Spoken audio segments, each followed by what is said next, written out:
एका दिवशी राम होता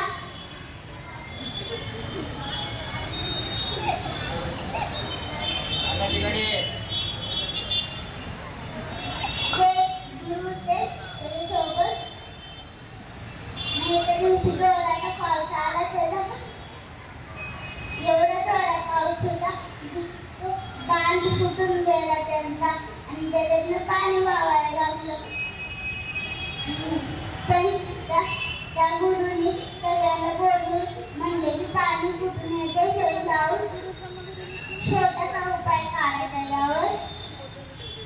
आणि मग सगळे विद्यार्थी त्याला शोधायला लागले पाणी कुठून येते.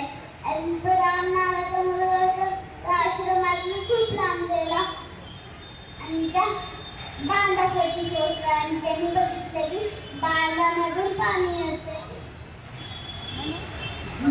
मग त्यांनी दगड माती समोर आणले आणि मग त्यांनी दाम बनवायची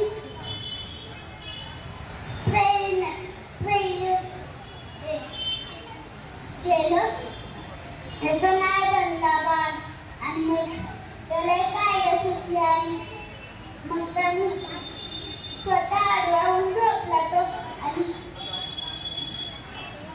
आणि पाणी थांबलं आणि मग आश्रमात येऊन पाणी थांबलं.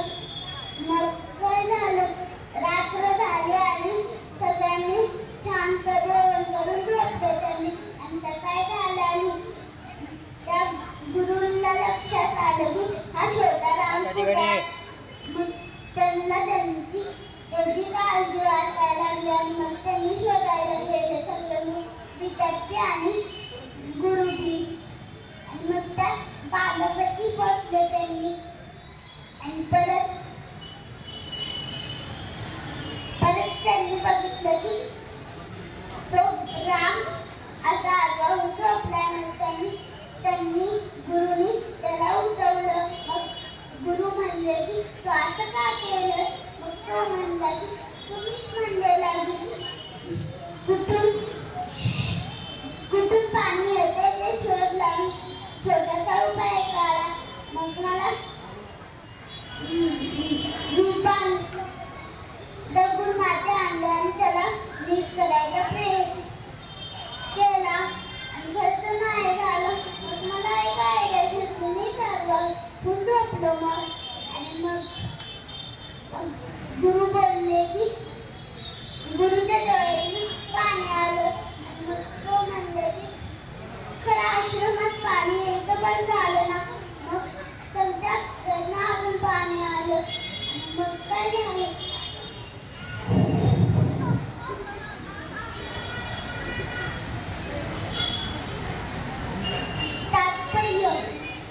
आपल्या आई वडिलांना आणि विद्यार्थी टीचरला असंच वागायचं असतं.